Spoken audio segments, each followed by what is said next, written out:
Chapter 8. The flood recedes. But God remembered Noah and all the wild animals and livestock with him in the boat.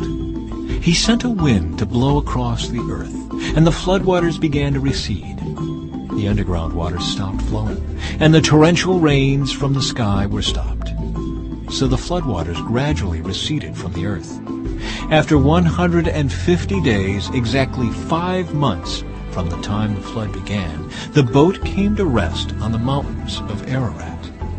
2.5 months later, as the waters continued to go down, other mountain peaks became visible. After another 40 days, Noah opened the window he had made in the boat and released a raven. The bird flew back and forth until the floodwaters on the earth had dried up.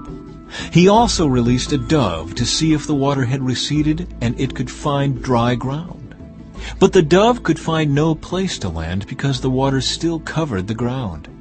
So it returned to the boat, and Noah held out his hand and drew the dove back inside. After waiting another 7 days, Noah released the dove again.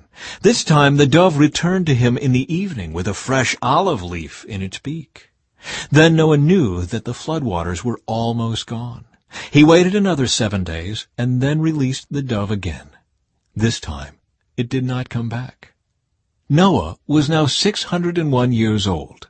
On the first day of the new year, 10.5 months after the flood began, the floodwaters had almost dried up from the earth.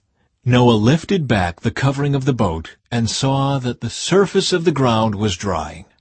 2 more months went by, and at last the earth was dry. Then God said to Noah, "Leave the boat, all of you. You and your wife and your sons and their wives. Release all the animals, the birds, the livestock, and the small animals that scurry along the ground, so they can be fruitful and multiply throughout the earth."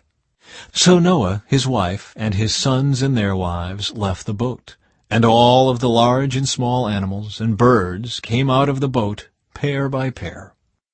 Then Noah built an altar to the Lord, and there he sacrificed as burnt offerings the animals and birds that had been approved for that purpose. And the Lord was pleased with the aroma of the sacrifice, and said to himself, "I will never again curse the ground because of the human race, even though everything they think or imagine is bent toward evil from childhood. I will never again destroy all living things. As long as the earth remains, there will be planting and harvest, cold and heat, summer and winter, day and night."